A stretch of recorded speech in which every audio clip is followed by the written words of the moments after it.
Gibbeting was the display of dead or dying criminals inside metal cages or in chains. Sometimes this was also used as a form of slow execution. This practice was most prevalent in the 17th and 18th centuries, especially in England and its colonies. Another name for this practice is hanging in chains, and was used primarily on pirates, traitors, robbers, murderers, and highwaymen. It was used to demonstrate the consequences faced by criminals, serving as a stark warning to potential offenders. The displays were often set up beside busy roads and waterways where people frequently passed by. In this video, we are going to explore this gruesome practice and what happened to those sentenced to gibbeting. Originating from the French word gibbet, meaning gallows, a gibbet could be any instrument used for public execution, like a guillotine, executioner's block, or the gallows. But gibbeting refers to the practice of displaying dead or dying criminals as a deterrent. This was sometimes done inside of metal cages, hanging from gallows or castle structures, in places where people frequented to serve as a stark reminder of the consequences of criminal acts. The construction of the gibbet involved securing a sturdy post in the ground and attaching a crossbeam and iron cage designed to hold the body. This setup allowed the body to swing freely in the wind, adding to the eerie spectacle. Gibbets were made to last, with some structures reinforced to prevent tampering. The sight and smell of decomposing bodies were meant to evoke horror and revulsion, reinforcing social order and state power through the creation of a spectacle of punishment. While gibbeting often followed a separate execution, it was sometimes the method of execution itself. The criminal was left to die of either thirst or exposure. Over time, these suspended cages became grotesque displays. Skin blackened, bodies bloated, and eventually putrefaction set in. Eyewitness accounts describe the cages swaying in the wind, with crows and other carrion birds circling ominously.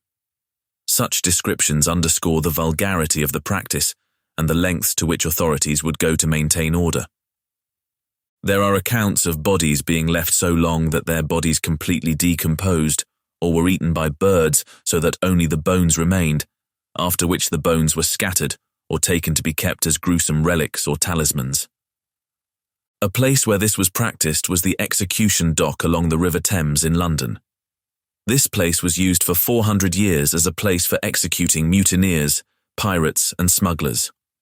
Some of the most cruel punishments were reserved for those convicted of piracy.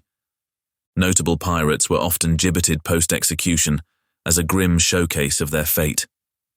They were cruelly hanged with a shortened rope, ensuring death by asphyxiation rather than an instant death from a broken neck. This was called the marshal's dance, referring to the involuntary spasmodic movements of the limbs during slow asphyxiation, resembling a grotesque dance. The custom was to hang them low, where their bodies would be submerged by the tide. They would later be cut down after having been submerged by the tide at least 3 times. After this, their bodies would be tarred and taken to Cuckold's Point or Blackwall Point, further down the river, and put on display inside a gibbet for everyone on the busy river to see, with a ghostly atmosphere of rotting corpses clanking in chains in the river mists. The Scottish privateer William Kidd was a respected captain who later turned to piracy. In 1701, after being found guilty on all charges of murder and piracy, he was sentenced to death by hanging. He was hanged on execution dock 2 times. The first time the rope broke, and people in the crowd called for his release as the rope breaking was seen as an act of divine intervention. These pleas for mercy were ignored, and he was hanged again, this time successfully, minutes later. After the execution, he was displayed inside a gibbet at Tilbury Point for 3 years. Just a quick reminder, if you are enjoying the content so far, it would be a huge help if you hit that subscribe button right now. It really helps to get our content out there. Beyond the infamous pirates and murderers, gibbeting was a fate that befell individuals like John Breads. In 1743, Breads was gibbeted for the murder of Alan Grebel in Rye, East Sussex. Unlike high-profile cases, Bread's story reflects the application of gibbeting to more ordinary individuals, offering insight into the justice system's harshness. His body remained on display inside a gibbet on Gibbet Marsh for 20 years. While on display, People stole most of his bones to make soup, believing it could cure rheumatism, or marsh fever, as it was called, so only his skull remains to this day. His skull still hangs inside his gibbet cage, where he has been for 280 years, and is kept at the town hall in Rye.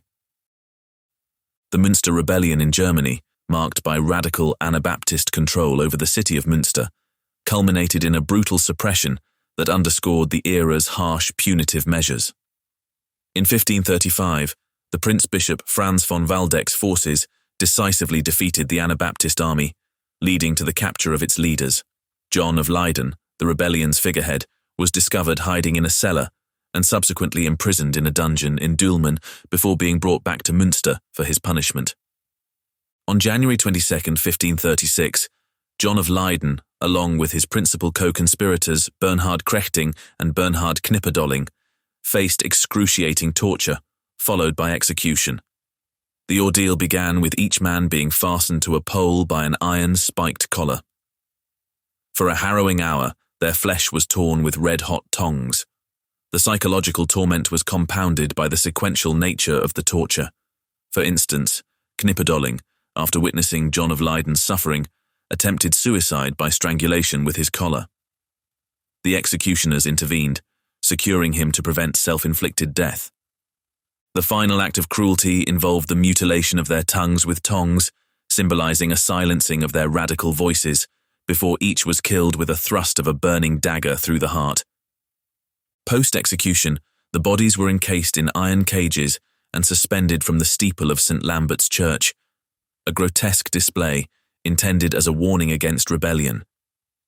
The remains were left to decay openly, turning the site into a grim reminder of the rebellion's end and the consequences of challenging the established order. Approximately 50 years later, the skeletal remains were removed from the cages, yet the iron cages were left hanging. They still hang there to this day. The display of a gibbeted criminal did not always have the intended effect. In the case of an unpopular ruler, such acts of punishment could be viewed as tyranny rather than justice, exacerbating public resentment rather than instilling fear. Similarly, if the person being punished had been popular or perceived as fighting against an unjust system, their gibbeting could elevate their status to that of a martyr, inspiring sympathy and resistance rather than deterrence. Eyewitness accounts from the era describe the horror and disgust felt by those who passed by, yet there was also a morbid fascination with these grim sights, reflecting the complex human attraction to the macabre. There was Christian objection to the practice at the time. They objected to that criminals' punishments should end in death. Gibbeting was often regarded as pestilential and unsanitary. As these bodies broke down, they became breeding grounds for bacteria and attracted vermin such as rats, which could carry diseases. Additionally, as the putrefaction of bodies emits a foul odor, creating an unpleasant and unsanitary environment for people living or passing near the gibbeting sites. Gibbeting denied the individual not only a proper burial, but also the accompanying rites that were believed to be crucial for the soul's journey to the afterlife. This denial of burial rites was a powerful aspect of the punishment, as it implied that the individual was unworthy of Christian mercy and redemption.